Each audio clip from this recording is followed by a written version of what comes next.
Hello! Welcome to another Witchy Wednesdays. Thank you for being here with me. I'm glad you decided to come. This week, what I'm going to talk about is binding spells. I'm sure the title of the video gave that away. So first, what is a binding spell? A binding spell is something that binds whatever you're binding, a person usually, from doing something. So most commonly binding spells would be used to bind someone from doing harm against you. Now there are going to be some witches who do not use binding spells at all, because some witches, those that are more called white witches, or more identify with the right-hand path instead of the left-hand path. Wiccans generally are going to fall into this too. They generally won't do binding spells because binding spells take away the free will of the person. My computer made a fun sound. And it is true, a binding spell does take away the person's free will. If you are binding them from doing harm to you because you thought they might do harm to you, then you're taking away their ability to do the harm to you. So it does take away their free will. So I don't do that lightly. I've actually only ever done one binding spell in my life. All of my spells are, I don't do spells on people who don't ask for it, other than the one binding spell I did. I don't do spells that take away someone's free will. And I don't do spells that harm any living thing, for the most part. Now, I consider myself a gray witch, meaning everything I just said is true, but I will defend myself and my family. So if I feel someone means us harm, I might do a binding spell. That's probably going to be the first thing I go to. I don't go to curses or hexes. I'm not saying I would never do them, because I might find myself in a situation where I felt that that was a necessity. But as of now, I've never felt the need to go that far. The most I've done is a binding spell. So, let's talk about binding spells. The one I did was based with the water element, and I will explain it. I did some researching online and found it. And I will probably frequently give you this advice. Anything you read or hear when it comes to witchcraft, Wicca, paganism, just spirituality in general, listen to it with your heart, listen to it with your soul, and see if it feels right to you. If it doesn't feel right to you, don't do it, regardless. If someone tells you you have to do things, this way, but it doesn't feel right to you, then don't do it. Okay? I personally like to keep my magic rather simple. I don't often cast a circle. And a lot of times if I do cast a circle, I do it in my mind through visualization. I visualize myself going through the steps to cast a circle rather than physically doing the steps. Because I believe intention is very powerful. But I tend to keep my spells simple. So you'll notice when I talk about these binding spells, I'm going to talk about 4 different versions using the 4 elements. You'll notice when I talk about these that these are all quite simple. They're easy to do. The main thing to keep in mind when you're doing any spell is to keep your intention in your mind and to be doing the spell with a good intention. Even when I'm doing a binding spell, I'm doing it with a good intention. I have never done a spell with the intent to harm someone just for the fun of it, just because I could. That's not good. Alright, so let's talk about 4 different types of binding spells. Now, the water version I actually found online many years ago, and I still remember it because it was so simple.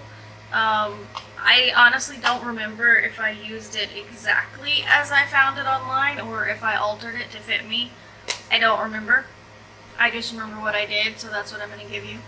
The fire, earth, and air I came up with for myself for this video. It's usually pretty easy to come up with a spell if you just really think about it. Think about what your intentions are. Once you get farther along in your practice where you're more comfortable, you'll be able to come up with your own spells. Now, I'm not saying nobody else has ever come up with the binding spells that I'm going to give you. I'm sure I'm not the only one that had these thoughts. But I like to use elements, so that's why I wanted to come up with a binding spell for each element. Okay? So we'll start with the water one. Water one is very easy, and I also like it because it's very easy to undo. If you feel like you get to a point where you can release that person or whatever it is from the binding. So what you do, get a piece of paper, small preferably. You can just tear a small piece out of a regular sheet of notebook paper. You can use like a post-it note or something, whatever you want to use, but keep it pretty small. Write the person's name on it that you're binding. The entire time you're doing this, keep in mind your intention, that you are binding them from doing harm, okay? If that's what it's for. Before you do this, do whatever you like to do. If you like to do some sort of cleansing on yourself, or you like to light some incense, or you like to take a ritual bath or something before you do a spell, then go ahead and do all of that. Whatever you like to do before magic, do before these binding spells too. Okay? So you write the person's name down on your small slip of paper, and then you put it in like a Ziploc bag, like a zipper bag. One that will hold water and not leak, okay? So a Ziploc works really well, or the other brand, what's the other major brand? Glad? Is it Glad? That also makes the zipper bag? I don't know. I personally use a Ziploc freezer bag. The quart size, because I don't need a huge one. You could even use a smaller one if you have a smaller one. That quart size was just the smallest one I had. Put this little paper in and put enough water in the bag to cover this little paper. Now, you're going to have to think for a minute. This bag is going in your freezer, okay? Spoilers, that's the next part. So, are you going to be sitting the bag upright in your freezer, or are you going to be laying it down flat? Think about that when you're filling it with water, because you want to have enough water so that however you lay the bag, whichever way you're going to put it in your freezer, the water will still be completely surrounding the paper, okay? For me, I laid mine flat. So I put enough water in the bag that when I laid the bag flat, there was still water all through the bag and all around the piece of paper, okay? Once you've done that, again, keeping your intentions in mind, put it in your freezer. That's it. As the water freezes around the paper, the binding takes effect. Okay. I like this one because it's also easy to undo. If you ever decide you want to release the person, you just take it out of the freezer and let the water melt. And that's it. The binding's undone. Use your intention again, as usual. That's going to be a running thing through all of this, through any spell I tell you about, is keep your intention in your mind. Because for me personally, you may think differently, and if you do, that's cool. But my advice to you is to keep your intention in mind the whole time, because I believe intentions are very powerful, okay? So, that's the water one, okay? Let's do the earth one. If you feel very connected to earth and you'd rather do an earth version, you're going to start out the same way. You're going to start out with paper. You're going to write the person's name down using your intention the whole time. At least that's what I like to do. Like I said, use my intention the whole time. Focus on it. It's a pretty good idea when you're doing any spell to keep yourself focused on the purpose of your spell and the intention behind it. Because that's going to keep your mind focused and not allow distractions. So it's good advice for any type of spell work. After you've written their name down, the next step is optional, and that would be to again put it in like a plastic zipper bag, like a Ziploc type bag. You don't have to do that. What you're going to do with it is bury it, okay? Burying a plastic bag might not sound like a good idea. So if you want to do something else, do that. The plastic bag to me sounds like it could be a good idea for a temporary binding. one that you're gonna go dig up again later to release it, okay? But you could use a paper bag. You could not put it in a bag at all and just bury the paper itself. But that's what you're gonna do, is bury the paper with the person's name on it, okay? And that's gonna be how that binding works. To undo it, you can dig it back up, or you can do some sort of spell work that you can come up with. I don't have anything specific to tell you because I've never done the earth binding. Okay, for fire, how do we bind someone with fire? Well, you use wax. Candles are fire, right? So take your candle, lit. Mine is not currently lit, but as it is lit, it will be dripping wax, right? So take the person's name on paper, as we did with the first two. Put it in a small envelope, or envelope, however you want to say it. Put it in a small envelope and use wax to seal the envelope. If you actually have one of those wax seals, like an actual seal, go for it, use that. But melted wax basically is what we're going to use to seal them here. That's how we're going to use fire. Okay?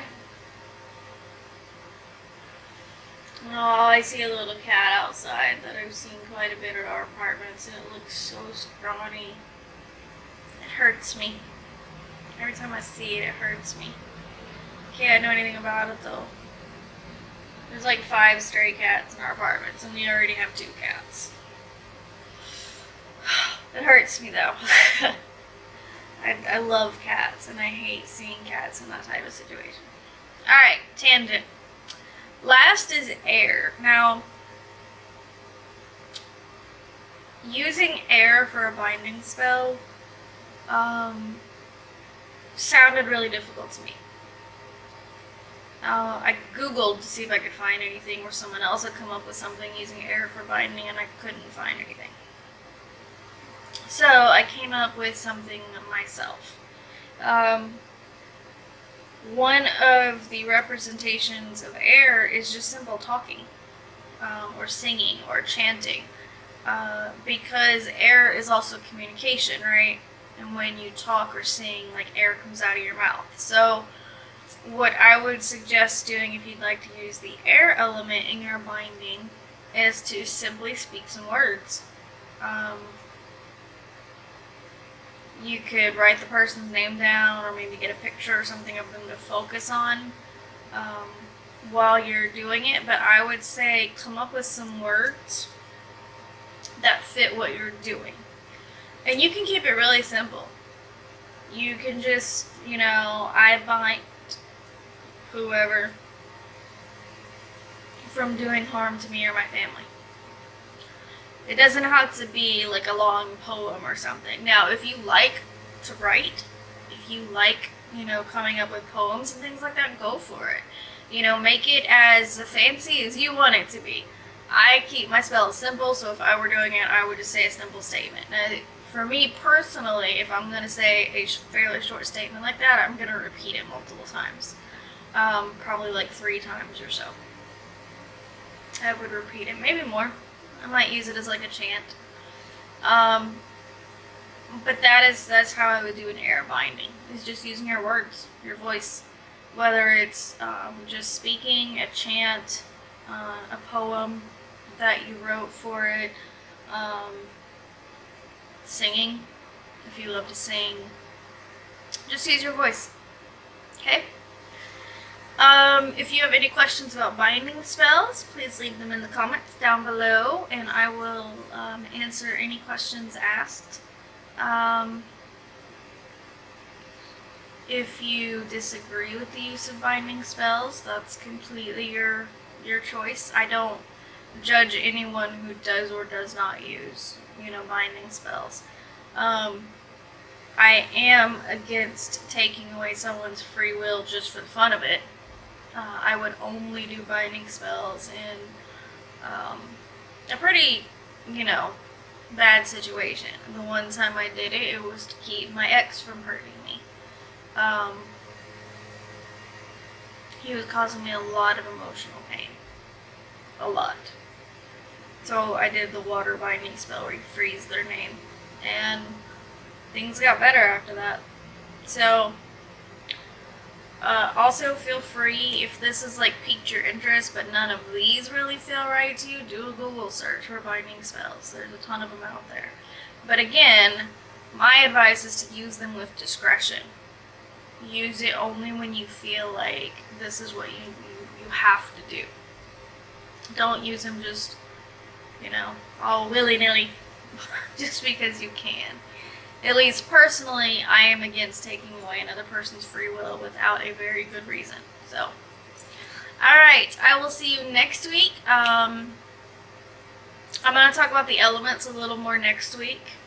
I'm planning to talk about the things that represent each element, because I see a lot of questions of things like, well, how can I represent fire if I don't have a candle? And there's so many things that can be used to represent every element. There's the things we think of right off the top of our head, like a candle for fire, but that's not the only thing. There's a long list of things that can be used for every element. So we're going to talk about that next week. And then probably the week after that, I'm going to talk about releasing spells. And again, using all 4 elements, okay? So we're going to talk about how to release things you want to let go of. Bad habits or, whatever you may want to release. So stay tuned for that. Subscribe to my channel if you haven't already, and click that little notification bell so you get notified when I post a new video. My Witchy Wednesdays videos do go up on Wednesdays, but I do other videos occasionally too, like deck reviews and stuff like that, so tarot and oracle deck reviews. So thank you for joining me. I hope you have a wonderful rest of your week. That's it. I'll see you next time. Bye.